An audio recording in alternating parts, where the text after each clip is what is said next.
Ah, la famille, vous savez ce qui se passe à Kursk en Ukraine, ça SCI ne vous le dira jamais. Pourtant, vous répétez sans cesse comme des robots que l'Ukraine va enfin envahir la Russie. Commençons par les faits. Kursk, c'est 190 km² alors que la Russie s'étend sur 17,1 millions de km². Donc, pour envahir la Russie avec les forces et le matériel dont dispose l'Ukraine, il leur faudrait probablement 10 000 ans, chose impossible en plus c'est une puissance nucléaire. Actuellement, à Kursk, la défense anti-aérienne russe ne cesse de neutraliser les forces ukrainiennes et de les encercler. Les forces armées russes ont même repris le village Nesnagost dans la région de Kursk. La Russie a lancé une vaste opération antiterroriste qui est pour le moment un succès, bien qu'elle ait entraîné des blessés du côté russe et des dégâts importants, il faut le souligner. Cependant, l'opération ukrainienne est un échec, mais les Ukrainiens persistent car ils ont besoin de cartes à jouer pour préparer une éventuelle négociation. Et deux éléments sont essentiels pour eux. D'une part, la Crimée, souvent frappée par l'Ukraine, et d'autre part, la région de Kursk avec sa centrale nucléaire qui fait partie de leur plan. En réalité, Kursk est devenu leur monnaie d'échange. Ils savent qu'ils ont perdu la guerre, alors ils concentrent leurs forces sur Kursk en espérant que si la Russie un jour est amenée à négocier, elle abandonnera certaines villes conquises en échange de Kursk et de sa centrale nucléaire qui est l'une des plus importantes du pays. Mais cette stratégie ne fonctionnera pas. Déjà, au sein de l'armée ukrainienne, de nombreux soldats sont en colère face à cette opération à Kursk. Et selon eux, c'est vérifiable dans la presse ukrainienne et même allemande. L'armée ne devrait pas mener une opération d'une telle envergure en Russie, alors qu'elle est incapable de reprendre des territoires au Donbass ou même chez eux en Ukraine.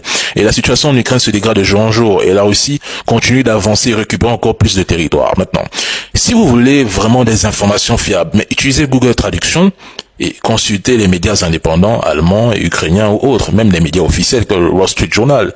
SCI ne vous dira jamais la vérité. C'est pas pourquoi dès que SCI publie une information, vous y croyez. Et je tiens à vous rappeler, dans le monde, il n'y a pas qu'un seul pays. La France n'est pas le centre d'intérêt en termes d'information. Vous pouvez vous informer dans d'autres médias étrangers et je vous rassure que les informations seront différentes. Et c'est là vous comprenez que les médias français et les médias mainstream font de la propagande.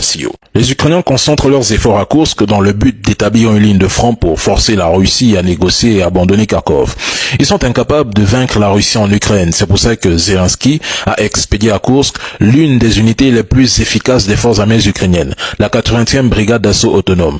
Il recourt donc à des tactiques de terreur visant à éliminer un maximum de civils russes dès qu'ils en ont l'occasion. Les forces armées ukrainiennes cherchent à multiplier les points de crise pour gagner du temps, ce qui explique aussi quelque part l'offensive déterminée à Kursk avec 1 millier d'hommes et de chars. Ils n'ont pas les moyens nécessaires pour progresser davantage sur le sol russe, un fait. Et certaines sources affirment que des mercenaires georgiens et d'autres nationalités se trouvent parmi les forces ukrainiennes à Kursk. Maintenant, au 4e jour de l'incursion, la situation à Kursk reste floue parce que les médias français se concentrent principalement sur les dégâts du côté russe et ne rapportant pas les pertes ukrainiennes. Mais en regardant d'autres médias occidentaux, on découvre l'horreur. Les troupes russes ont lancé une contre-attaque majeure près de Soudja, détruisant plusieurs drones ennemis et repoussant les Ukrainiens de plusieurs villages près de Korenovo. Aujourd'hui, les attaques ukrainiennes sur Korenovo ont échoué. La défense russe a revendiqué l'élimination de près de 945 soldats ukrainiens et 102 véhicules ennemis. Et à Kherson, l'armée russe a déjoué une tentative de débarquement. Dans le Donbass, 3 nouvelles localités ont été libérées. Kadyrov, malgré la perte accidentelle de 15 de ses hommes, promet que Kursk sera tôt ou tard récupéré. Et il donne maximum 4 jours. Moi, j'ai pas voulu me prononcer de sitôt parce que nous étions qu'à 1 jour de jour. Et on pouvait pas établir facilement un bilan. Maintenant, on est à 4. Demain, c'est le 5e jour. Et nous allons poursuivre avec nos analyses.